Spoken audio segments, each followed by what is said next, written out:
Welcome food fans, picky eaters, the flavor curious, and everyone in between. Nothing makes good food better than good conversation. And your table is ready.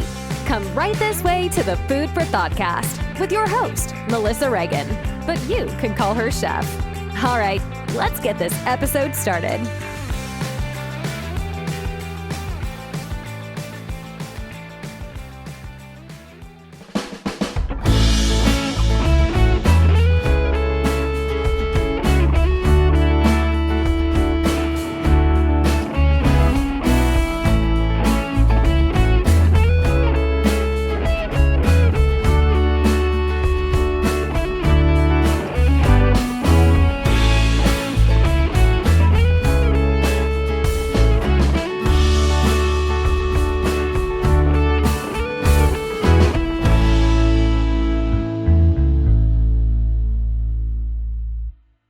As a chef and a person who loves all kinds of food, I'm always looking for ways that I can emphasize quality over quantity without feeling like I'm missing out or depriving myself of the things that I love. And I love pasta.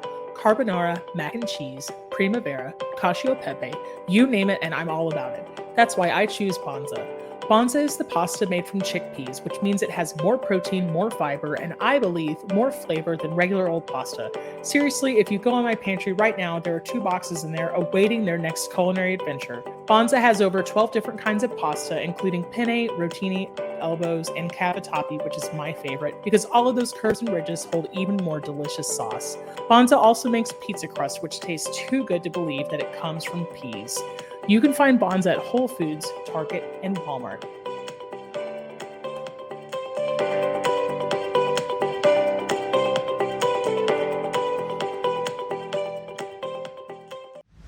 Welcome food fans, picky eaters, the flavor curious, and everyone in between. Nothing makes good food better than good conversation. And your table is ready. Come right this way to the Food for Thoughtcast with your host, Melissa Reagan. But you can call her Chef. All right, let's get this episode started.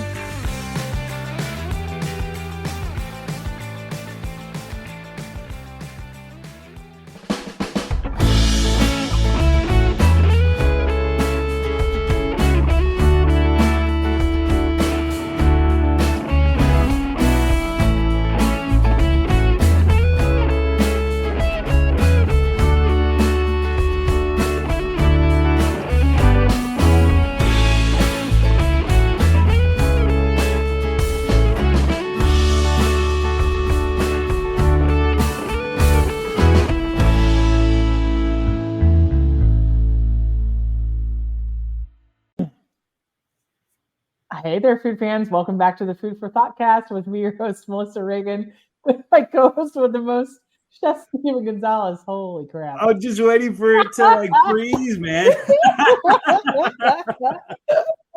How's it going? Yeah, I'm great. How are you? This is such a I'm magical doing moment. good. I'm glad we could share this moment. Okay, so for anybody who's only listening and doesn't watch on YouTube, Steve and I were just staring at each other, trying not to laugh because sometimes my Wi-Fi freezes up and he was just waiting for it to happen. So super magic. Right? Just, yeah. Yes. Okay. It's okay. We'll get there one day. We'll get there one day. I love it. I love it. All right. Anybody who's still listening is like, get to the good part. Well, So, but anyways, there must be some sort of inside joke between those two. there's just a little inside baseball there. Steve, what was the most amazing thing you ate this week? You know what? We just finished curing some salmon and making like lox sandwiches. Yeah. With like the cream cheese smear and the red onion or the shallots, the avocado, the capers, all that stuff. Holy cow, that was good. That sounds so amazing. Lovely. Do you prefer gravlax over smoked salmon? I like them all, to be honest. Yeah, really? I cured it. It was supposed to only be like a 2-day cure, and I ended up going about a week because I got lazy. And at first, you rinse it off, and then you try the cured salmon. You're like, holy crap, this is salty. And then you just like wipe everything down a little bit more. Oh, it ended up being pretty good, pretty perfect. A little salty in the after flavor, but wow, that's all I can say. So you cured it. Did you just do equal parts salt and sugar? I did more salt. I used confectioner sugar this time in place of just regular sugar. What's the reason I for that? noticed that it absorbs a little bit better. It just kind of has like a more fine consistency to it. Okay. But then I Yeah. also throw like a bunch of like random, basically whatever I have in my pantry, some dried herbs and stuff like that. Comes out good. Did you use dill? I did. Yes, I'm totally. so proud of you. I know. Eventually, I will say I love dill, but I like it. That is a really big deal. I see what you did there. I'm not even sorry about it. I feel a little bit ashamed, actually. Yeah. Man, I want to reach through this laptop and hug you. I'm so proud. Bill and Salmon are buddies, man. Like you can't. Oh yeah, go together. they really are. I'm finally appreciating it. What about you? What's the most amazing thing you had? Let's see.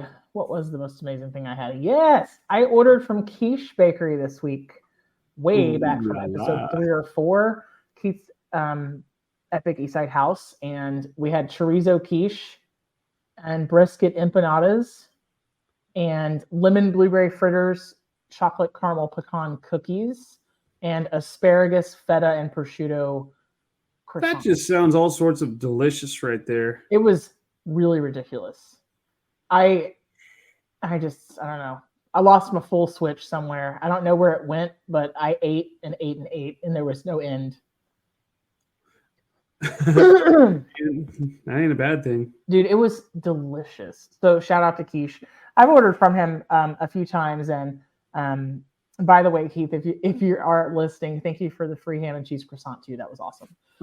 But the chorizo quiche was just incredible. It had potatoes. The chorizo wasn't greasy. It was nice and balanced. The egg custard is super creamy. His crust is on point. All the dough is it's phenomenal. So, but that lemon blueberry fritter was probably one of the best kind of donut things I've ever had. It was so good. Very nice. It was very, very tasty. Yeah. Well, salmon kind of gets us into where we're going to be, doesn't it? Unintentional, I swear. Unintentional. It was a salmon segue. Yeah, exactly. Seemingly unplanned. Salmon segue. Steve, tell the people what we're going to talk about. We're going to talk about crawfish boils, seafood boils, yes, shrimp boils, crab boils, whatever you call them, whatever you throw in there. That's what we're talking about today because we like seafood. Because we can. And also, 'tis the season. So it really is. Yeah. We're going into that season and it's like lovely. You know what I'm saying? 'Tis the seasonings. Tis the season to be. I can't really think of one. Well, Steve, kick us off. Like, tell me all about some crawfish boil. I really enjoy some crawfish boils. I had to pull up a article online, so I have to put my glasses on so I can actually see what I'm reading. You look so wicked smart. Right. It's a good thing I only look smart. So a lot of it comes from like Louisiana. That's what we normally think of whenever it comes to seafood boils. So from Native Americans such as the Choctaw Band that identifies itself as the Sacheola, I hope I didn't like to the aqua farms that produce tons of crawfish per season. Louisiana's human inhabitants have enjoyed a long relationship with the crustacean Louisianans have nicknamed mud bugs. Mud bugs. You call them mud bugs? Do you call them crayfish, crawfish? I don't know. What do you call them? I just crawfish. I call them crawfish too. It's just an on again, off again, to be quite honest. Yeah. So sometimes I don't like my food to look at me while I'm trying to eat it. I don't mind it. Yeah. But I really love like to go get a package of tails. And like etouffee is probably my favorite thing to do. But I love the idea of the seafood boil, but because it's everything that makes it great all together. Like the corn, the potatoes, and the sausage, but then the seasoning with the flavor comes. So much flavor comes out of those little shells. Those little shells. Where am I from? Oh my God. I let it slip out. I'm sorry, gang. Shells and tails. Woo, back in there, Texas accent. Bad. But yeah. Yeah. And so, prior to the Civil War, the crustaceans generally were consumed in gumbo or crawfish bisque. I don't know about you, but I love any kind of bisque. But if you throw crawfish or like seafood in it, it's one of my favorites. It's just one of my absolute favorites. Yeah. But it's crazy because less affluent people ate them only during the times of the flood. So after 1875, Catholics in southern Louisiana usually ate them during Lent when, of course, every Friday you're not supposed to be eating meat. So seafood is the acceptable protein, Right. And then crawfish parties like in rural southwestern Louisiana took place, they started like in the late 1870s, and they just would go on like these big old fishing expeditions, and they would get tons of crawfish. So crawfishing may not be classed as a highbrow sport, but it certainly furnishes a lot of fun and satisfaction, explained a Napoleonville Assumption pioneer on March 18th, 1933. And so it started really getting a lot of popularity in the 20th century, where, catching crawfish remained something akin to berry picking or fishing, I guess just because it's fun. I don't know if you've ever been crawfishing, but it's actually kind of fun, Yeah, tie a little piece of bacon to a string. It's a low cost entertainment, but any sport that ends up with something delicious for me to eat, that's my kind of sport. Yeah, exactly. And it started to really get a lot of notoriety in the 50s, where the culture of crawfish became very common, with an Elvis Presley song in 1958 called Crawfish in the Louisiana based film King Creole. So Elvis, I guess, he didn't put it on the map. It was already on the map before, but he really just made it popular because Elvis is the king, so. But then people started really catching on. You started getting festivals around Louisiana, things like that. And it just drew crowds of 100,000 plus. And it's for example, the Bro Bridge Crawfish Festival, that's become the world's largest crawfish boil. And, sounds like we need to go check that out. I'm game. It sounds like it's time for a road trip. One of the most interesting things, I think, I did a whole 5 minutes of research, as I am apt to do. But that bad? I read it literally off the website, so that's okay. It's not a test. It's not a test. Hey, listen. I think the listeners and the viewers appreciate that there's actual research and we're not just making it up. How do they know? Or they might say they don't know what they're talking about. They have to get it all off the internet and read it word for word. I can't be an expert on everything. Nobody is, right? I'm an expert on nothing, and I'm okay with that. Never stop learning, for sure. But and don't stop believing. Did you know that and yes, in the immortal words of Steve, it's not 2 a.m., so we're not going to sing it, okay?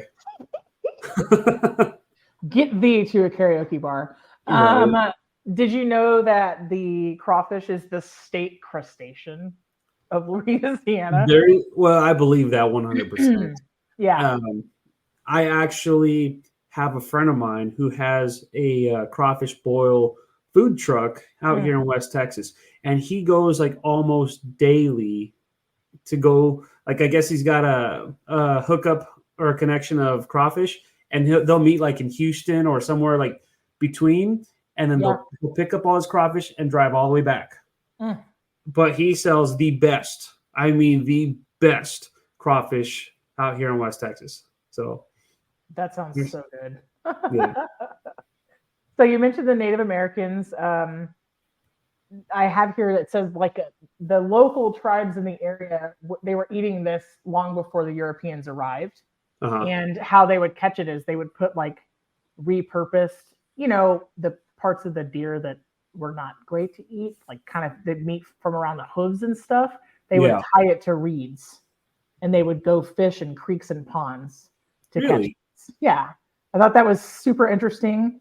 In the 1700s in Nova Scotia, they kicked out the Acadians who moved to the coast and became the people that we would know today as Cajuns.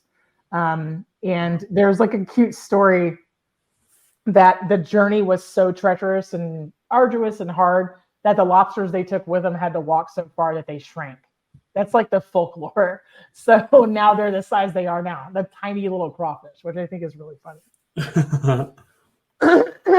Big fan of it though. I mean, Yeah. it's a lot of fun when you have friends. Y'all are just enjoying all the crawfish. Now, I don't know about you. I go for more the protein. I don't really do the corn. I'll do like maybe a potato and maybe a sausage, but like I'm all about the seafood. What about you?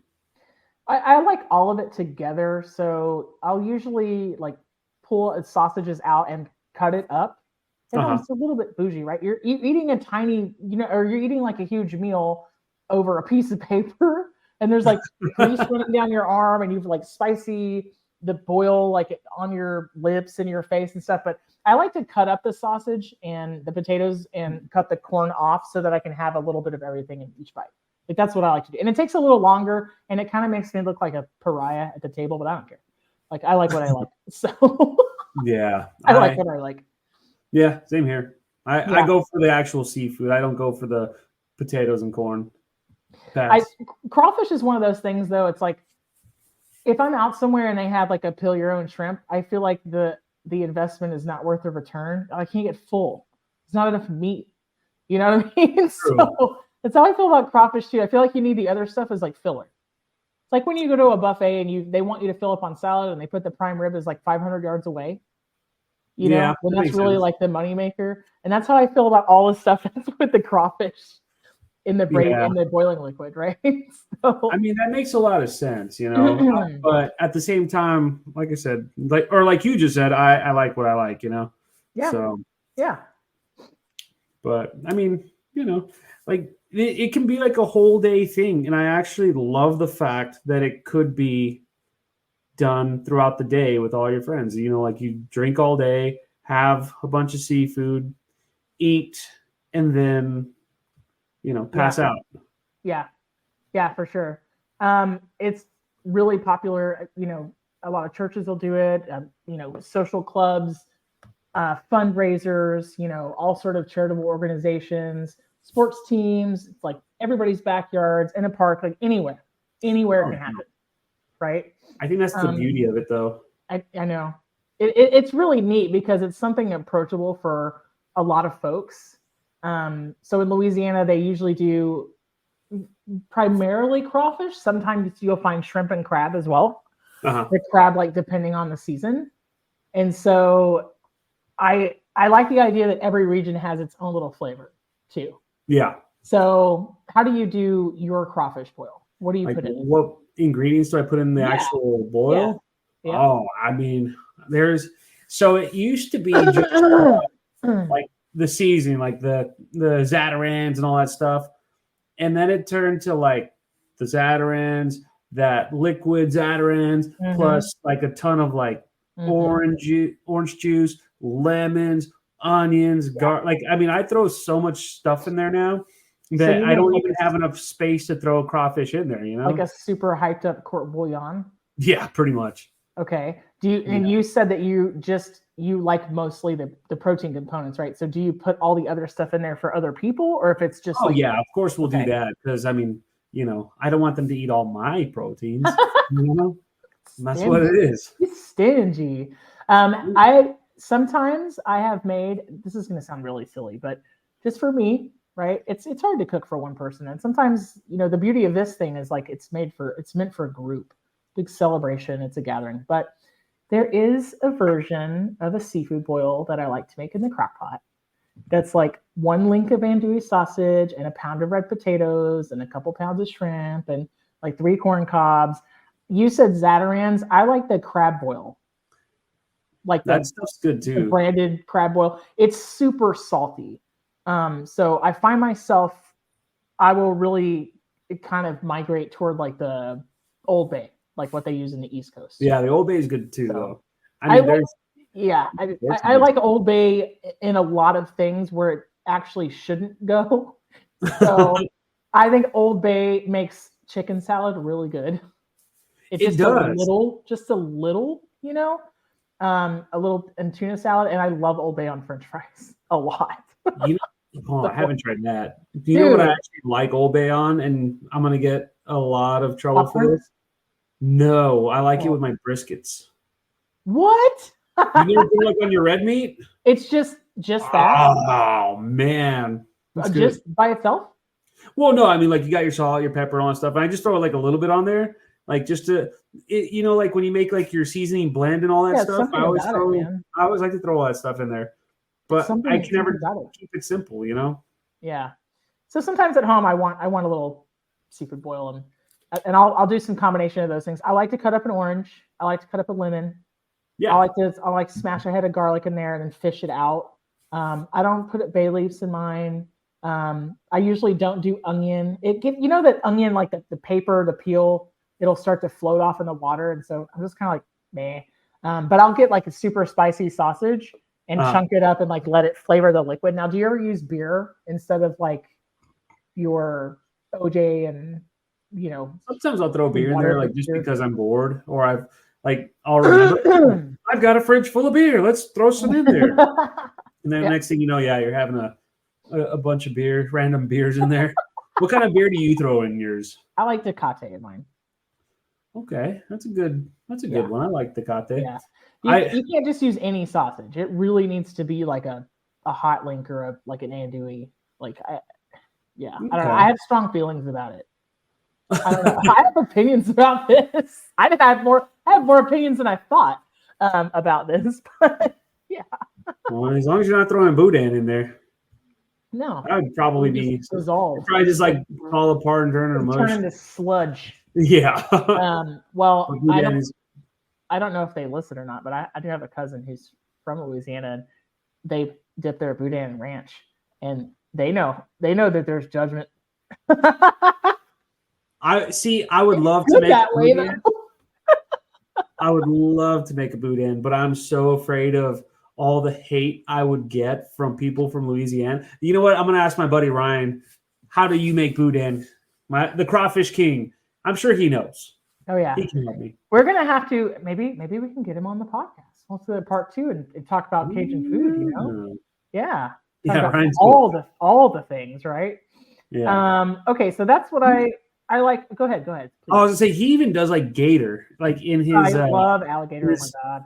Out of his truck, like he has like a grill and all that stuff, and he'll just smoke an alligator. Have you ever had a smothered alligator? Oh man, what is the word? Oh my goodness, smothered alligator. It's not Provençal. It's a similar word. It's a Cajun cooking. Oh god, piquant. Smothered alligator in sauce piquant. It's like tomatoes and bell peppers and celery and onion. And, that sounds good. Good, so good. You can make it with chicken too. If you don't have the critter aisle at your local HEB is out of gator, then you can use chicken. But I think I'll stick with alligator. Stick with alligator. It's really good though. Over chicken, okay. Do you think that alligator tastes like a giant frog leg? That's what I kind of think. A little bit, yeah, but it's not as tender and yummy and delicious and whatnot as frog legs, in my opinion. Yeah. I don't know that if I had ever encountered a crawfish in any other way besides at a boil first. I don't know that I would eat it, to be honest. I think I had to be exposed to it in the right way. Okay.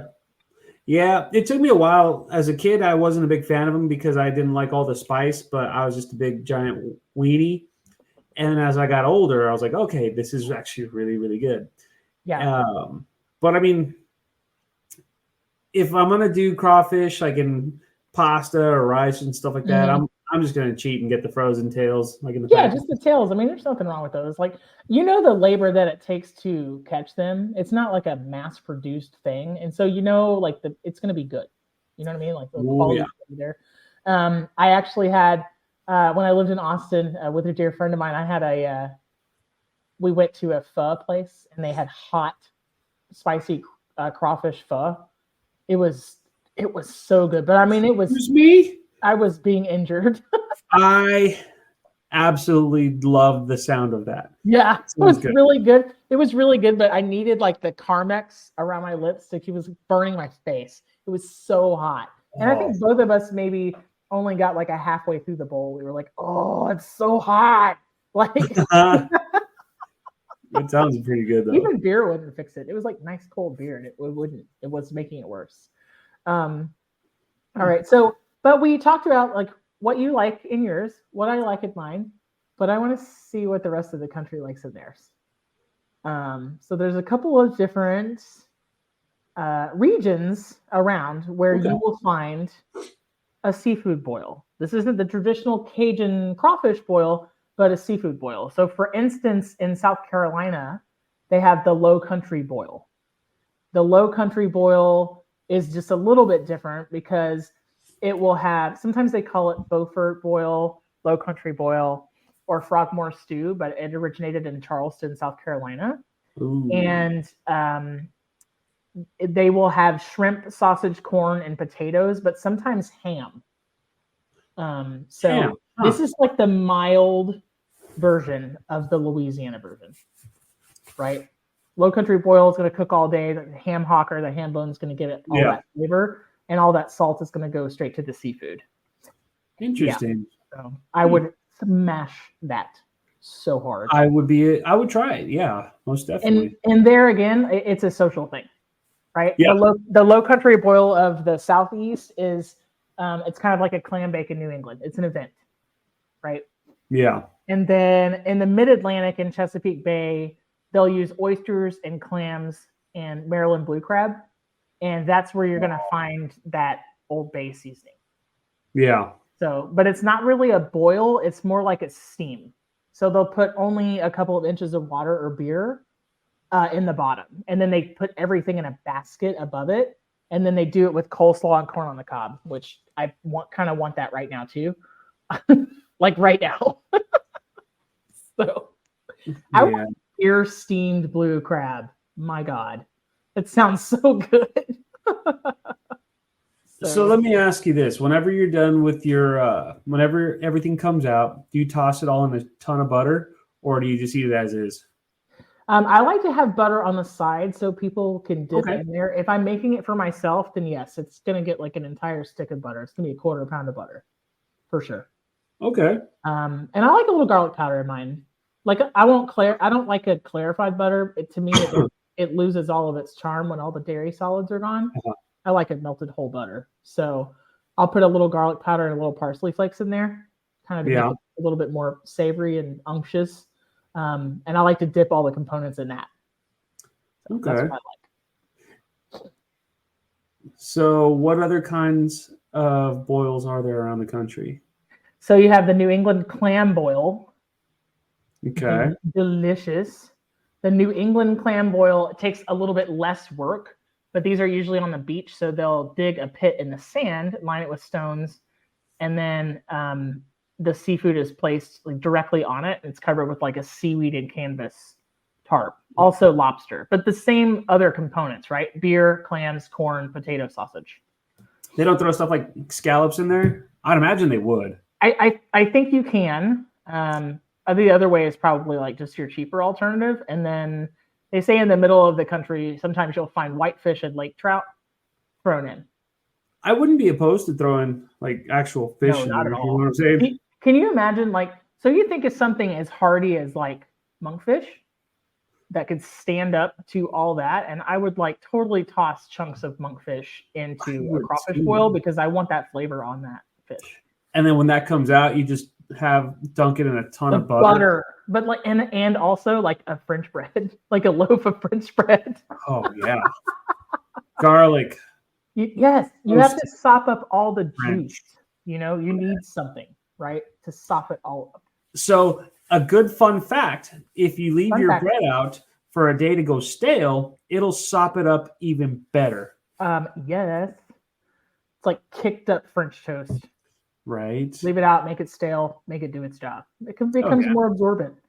I have some little fun factoids. We talked about the seasonings that they use for like seafood boils or bakes or steams or however you'd like to say. So we talked about Louisiana.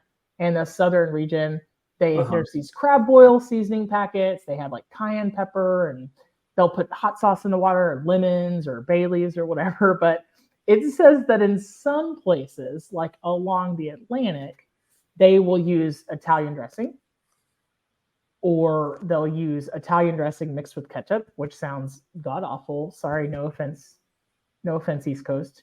And then and then they say unusual, like a sometimes, and then they say sometimes there's no seasoning because people will argue that the seafood has its own salinity, so it will season the water. But that is not true, because don't believe that. Salt is not a seasoning. Salt is a flavor enhancer. Please go back to the previous episodes. Thank you very much.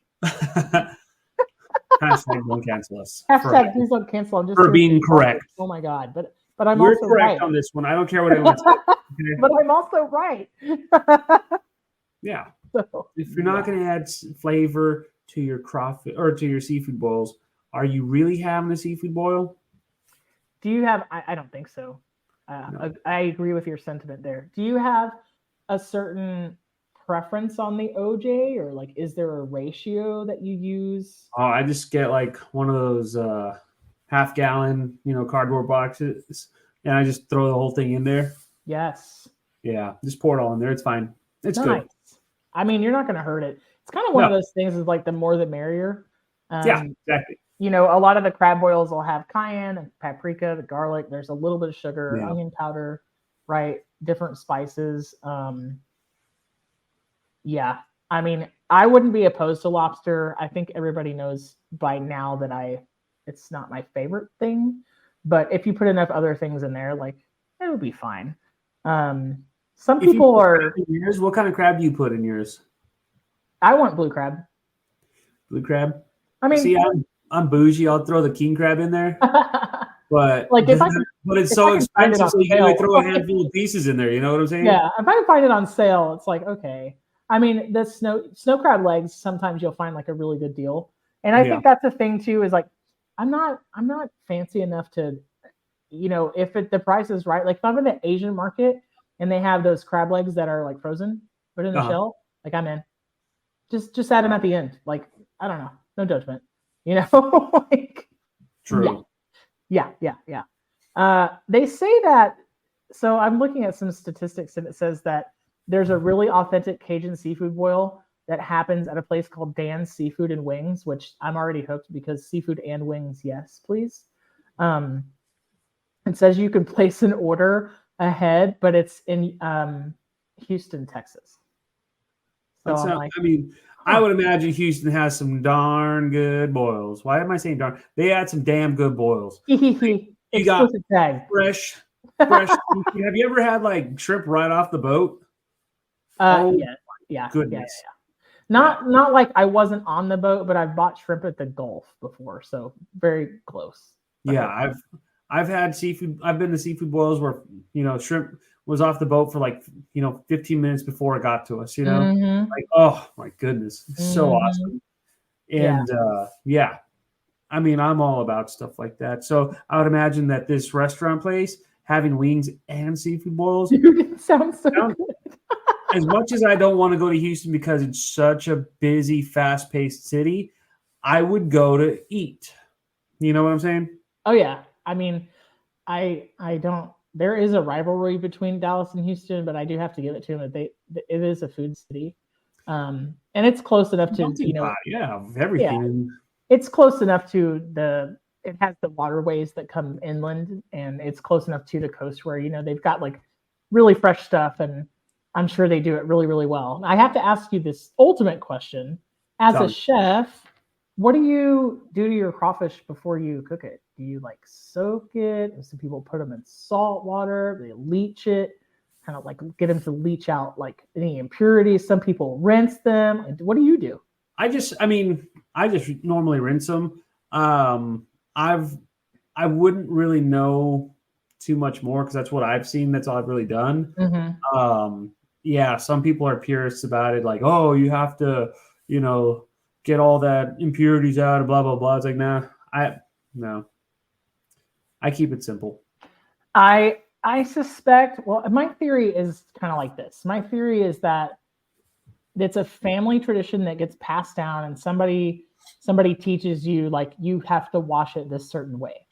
Now, I know there's a big difference between sometimes what the USDA says, even chefs from family to family, but like non-chef people will have these kind of misconceptions. Like, I don't know, I'm going to get us canceled. I mean, I'm going to hurt somebody's aunt's feelings or whatever, but there's people out there that wash chicken. Like I'm sorry, there's no scientific reason to wash chicken. Like, it's just not, if it makes you feel better, great, go for it. You're not going to hurt anything, but don't splatter chicken water around your kitchen. Like, that's the whole thing, right? Is that you're spreading the bacteria around. And I suspect that it's kind of the same idea with crawfish. Like, they rinse them really well, but there's no reason to add anything to the water or do anything like any special ritual. Just rinse them a few times, just like any other shellfish, right? All you're trying to do is get debris off the shell from the outside. You don't have to purge them. They're not going to spit out sand or dirt or anything. I think it's a bunch of wives' tales that it gets passed down by people that cook, and it becomes like a special family tradition, or it becomes like a sentimental part of somebody's cooking experience. And then they go like, this is gospel. Like, this is what we have to do because so-and-so said it 50 years ago. And then so-and-so taught me. And it's like, no, not really. Yeah. Not really. I don't know. I might be wrong. This might be the last episode. I have made somebody mad. I could be We're right. going to go on. You could be right.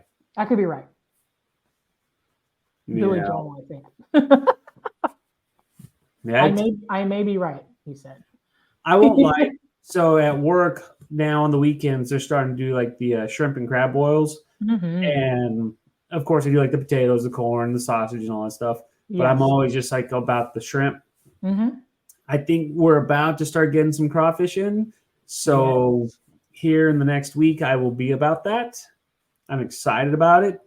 I just feel bad because like there are some stores that bring so much crawfish in, and they end up not selling all of it. So, I mean, a lot of those crawfish die and they just throw them away. And it just breaks my heart because it's like these animals died for nothing. And I'm not an animal activist by any means, but even I'm like, dude, seriously, like sell this whole case for like $10, like something. I wouldn't call myself an activist, but I don't like food going to waste, which I think is what I don't either.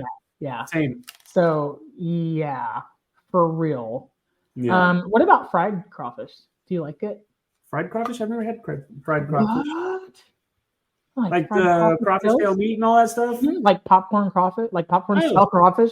Oof. I can't say I've ever done that. Dude, you want to talk about getting your fill? It's so much easier to eat with like a fork or your fingers. Yeah. It's so good. You'll have to seek that out. It is really amazing. Also, do you care what kind of sausage? Like, do you have a preference on sausage? Not really. I really don't. I'm not a very picky person. Some people say it has to be a certain thing. Like, I know you have your preferences. Yeah. I really don't. As long as it tastes good, who gives a shit? I just think that if it's spicy and has some flavor, like it's going to flavor the water, the broth. You know what I mean? I could see that, yeah. So that's all. I mean, that's all I'm going for. I'm going to over salt it and make it too spicy anyway, even when I'm making it for myself, my sad little shrimp boil for 2 people that I eat as one person. So hashtag single. Hey, seafood boils are for single people too. Dang it. Hashtag seafood singles. Hashtag, oh, that's so sad. So sad. You brought that upon yourself. I did. I mean, it was on purpose, but like, it's still a sad hashtag though. So, it could be very ambiguous. So, do you suck the heads? Mm-hmm. Yeah. Love it. Do you have any tips for first timers? Oh, just forget that you're sucking on the head of the middle part of a crawfish. You're getting all that flavor out. That's the best part. They have a lot harder shells than, say, like a prawn, like a shrimp. Oh, yeah. Head on it. Have you ever eaten the shrimp heads? Like an Asian cuisine? No. They actually fry up super crispy, and you can eat them like eyeballs and all. Oh, and nice. They're really, really good. It's kind of like, did we talk about this before? Like snapper collar? Yes. Yeah. It's kind of like that. But the crawfish are like they're just hard. The shell's harder. I can't yeah. imagine. I can't imagine like being able to eat the entire thing. But it's a weird thing that I do, and I don't know if you do it or not. But when the few potatoes that I do eat from the boils, I'll take the heads and I'll just kind of spear them into like the boiled potatoes and let that get that flavor in the inside of the potato. Yeah, I don't know why. I don't know why I started doing that, but I did, and I don't even remember when I started doing that, but I just did it one day and I was like, that's a good idea, and these potatoes are good. So it's like your seafood equivalent of eating an ear off the chocolate bunny. Like you just don't understand why you do it, but you just have to do it every time. Yeah, I'm not the only person in the world that does that, am I? No, I don't think so. I'm sure people do that. I like how all the seasoning. I really enjoy how all the seasoning, whether it's liquid or powdered, at the end of the cooking process, it can become a little bit of a sludge. Or if you scrape the bottom right, like you can get more seasoning, and it's more spicy or more salty or whatever. But I like how it gets in between the shell of the crawfish and the tail. So like the tail has plenty of flavor, but when you're sucking on it, juice, it's like, oh, it's extra salt. Oh, that was a hit of spice. Oh, that was hot. Like I really like that a lot. I do too. Super flavorful. I don't ever do orange juice. I don't want that much. I think I want more of the acid from the peel, so I slice oranges up. But I get it. I totally get it. And I also like to slice of jalapenos. I'm just lazy. Let's just No, you're not lazy. I mean, I see a bunch of social media stuff out there that people are using orange juice, or sometimes they're not even using real orange juice. Sometimes it's like Tampico, like Sunny D, which orange drink. Orange drink. I think you're not wrong. I think that I think that has a little bit of a different flavor profile. But if there was anywhere to use that in a culinary sense, it would be for this. Oh yeah. So I've seen some of those videos where they throw so much seasoning into their boil that I'm surprised it doesn't turn into like just like the entire thing is sludge. Yeah. Yeah. I know you get it from the bottom, but I'm surprised the entire thing isn't just, It's rough. I would imagine those would be really flavorful though. Yeah. I mean, I bet like I really have to have butter for the potatoes. Like they get the flavor, but it's not enough. So do you just throw the potatoes in whole, or do you like stab them at all, or no? I just throw them in whole, like a B size red potatoes. Okay. Or maybe C. But so for anybody that doesn't know, potatoes that aren't russets are sized by A, B, and C and fingerling designations. So the bigger the letter, the bigger the potato. So C's are tiny, like creamer potatoes. That's how I remember. B's are a nice medium size, and A's are really large. Like you could peel an A with a peeler. Russets, on the other hand, are sized by how many comes in a 50-pound case. So there's 80 count, there's 70 count. So obviously, the smaller the number on a russet potato, the bigger it is. Yep. Nice. So kind of like shrimp, right? Right, Steve? That's right. Yeah, buddy. Now, there isn't any size designation for crawfish, right? It's completely randomized. Yeah. I mean, they're all about the same size. Almost the same size. I remember being terrified when I was a kid. I can't remember exactly what the circumstances were, but I know there were mud puddles after rain, and I know that we were trying to catch them. But like when I was a kid, you couldn't catch me dead touching anything like that with my bare hands. I was too precious for that. I think as I got older, I was too worried about it. But when I was young, a child, my dad taught me, and I didn't know any better. So yeah, it's like that scene in Annie Hall where they're trying to boil the lobsters. I went through that in culinary school. Like I screamed and flung one on the floor, and mine didn't disappear behind the oven like in the movie, but it was traumatizing. And and crawfish is a tiny lobster. So the legend goes, apparently, right? But they are crustaceans, and they're in the same family. But yeah. So I'm gonna squirrel on you. So talking about as a child, I was not afraid to touch stuff, and now I am. I can remember when I was probably 6 or something like that. My dad would cut the grass and in the field next to our house, and there would be mice in there sometimes. And so he would teach us get a bat, get a baseball bat, and just beat them, beat them to death. And like it was a game, you know what I'm saying? Oh my god! And I look back on that and I'm like even now, like I can barely touch a mouse trap that has a dead mouse in there, but you gotta do it. But like, I mean, they just creep me out, you know? Well, I guess Squirrel. if squirrel, if situations were different and if it was like a desperation thing and you had to eat it, I suppose you would bring yourself to do whatever you had to I would do. not eat a mouse. No, pass. No. Mm-mm. But a crawfish all day, all night. What if you had no other alternative? Then I Maybe you would go hungry? starve. Yeah. Okay, I get that. What about rodents of unusual size? Just kidding. Squirrel. Squirrel. That's where I draw. Yeah, I don't know. I just wonder about the first person who picked up the crawfish and was like, I'm going to eat this. It must taste good. And then they ate it and they were like, I need 50 of these for sustenance.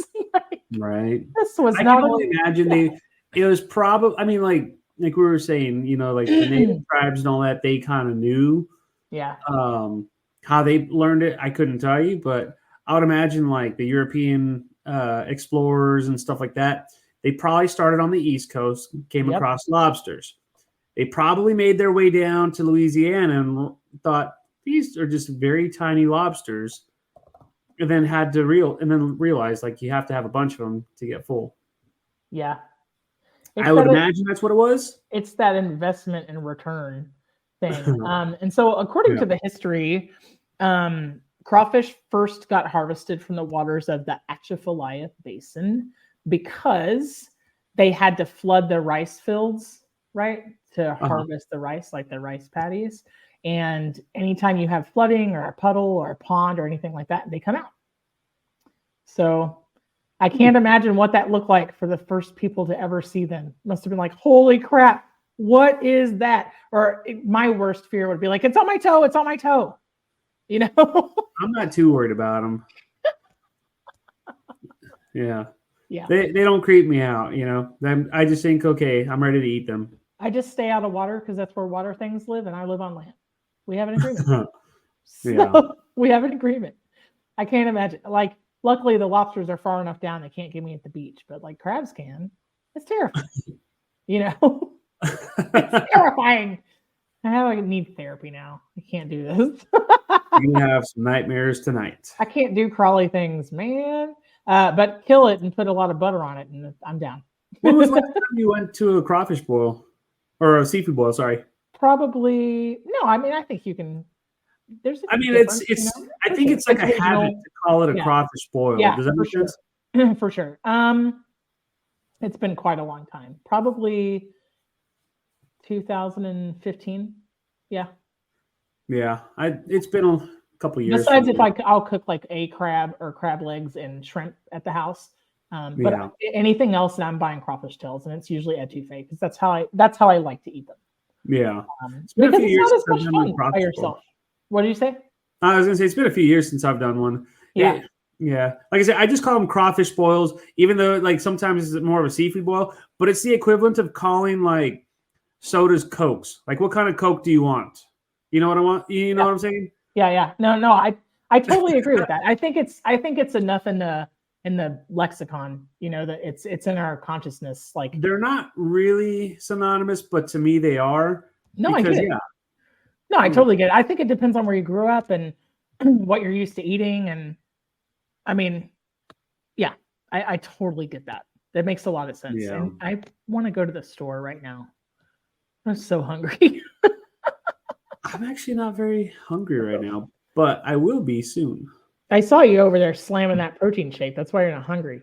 Well, yeah, but that's a whole nother story. Steve, what are you cooking? Happy 3/11 day, by the way. I know. I'm so happy about that. When this episode drops, it'll probably be April, but just so everybody out there knows, it's 3/11. 3/11. Yeah, that's like, okay, so everyone knows I love heavy metal, but like 3/11 is like my favorite band. Like, they're still around. They're my favorite band. I got to meet the singer one time, and I was just fangirling big time. Yeah, That's how you got to do it, man. And I've seen them a handful of times, and they always put on a great show. So nice. Yeah. But I mean, I didn't really know what to do. So like I said, I was finishing up my salmon video, and I did like a quick little Happy 311, story and TikTok post or whatever you want to call it. And just fun. But that would have been a fun show to have been at this year because it was like all weekend. Right. And in Vegas, nonetheless. Oh, my goodness. Yeah, I can't go near there. So what are you going to cook this weekend? Anything? I will be St. working Patty's this Day, weekend. So you got your pork loin brining, right? But on my next day off, I've been brining a pork loin for over a week now. Mm-hmm. It's pushing 2 weeks. So on Thursday, I'll smoke it and finish it and whatnot. And then, we'll do that and some pickled cabbage and stuff like that. And I don't even know. Exciting. I don't know if I want to just throw that between two pieces of bread or if I should just wrap it in a giant tortilla and just be blasphemous and have people yell at me for it. But have you ever made like the Irish soda bread and then use that like a pan fry a pork chop and put the cabbage and some mayo? I totally need to. And that's just more content I could put out. But yeah. Well, I don't know what I'm going to eat on St. Patty's Day. I think that I'm not going to do much cooking over the next maybe 2.5 weeks. I don't think I know because I'm traveling for work. So hotel food, buddy. So whatever, go out and explore.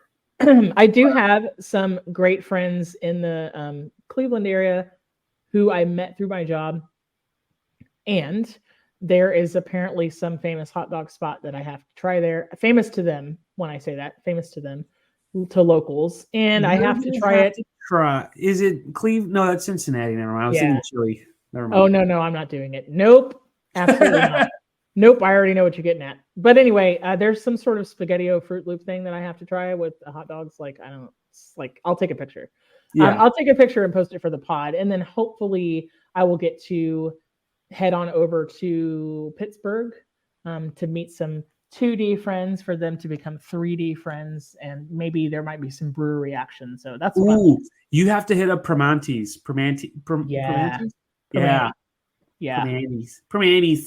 Yeah. That's every time I watch the Food Network and stuff like that, they always mention that. So you have to try that place. Must try. It'll all depend. It's like when you go to Philadelphia, you have to go to Pat's and Gino's, and they're like right across the street from each other. They're both trash, delicious trash. Delicious. I am a trash panda, so I don't shy away. I would eat them. No, they're good. Someone's gonna call me out from Philadelphia. Steve, it's been a wonderful time. Thank you so much. I am going to go get some like shrimp and crawfish. So yeah, I'm going to head to the store. I might throw it in the freezer until I get back, but yeah, I will definitely be posting some stuff on my stories this weekend for crawfish boils and shrimp and all that stuff. So yeah. All right, my friend. Well, we got to go. Say bye, Steve. Bye. Bye. That's a wrap for today. Until the next episode of the Food for Thoughtcast, make good food, eat good food, share it, and be kind to one another. Thanks so much for listening today. You are part of what makes us special, and we are so glad you joined us. Don't forget to rate, subscribe, and leave a review. Just like food, delicious podcasts are better when you share them with others. Come back for seconds wherever podcasts are served, and we'll catch you in the next episode of the Food for Thoughtcast.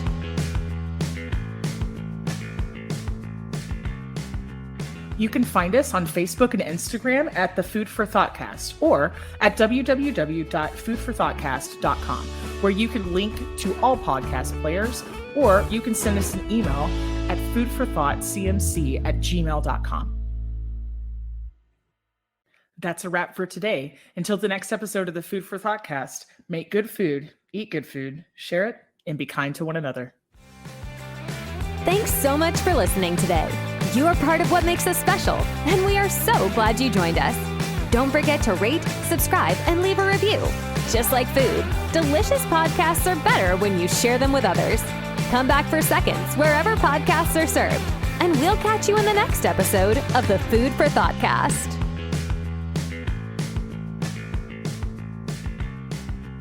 You can find us on Facebook and Instagram at the Food for Thoughtcast or at www.foodforthoughtcast.com, where you can link to all podcast players, or you can send us an email at foodforthoughtcmc@gmail.com.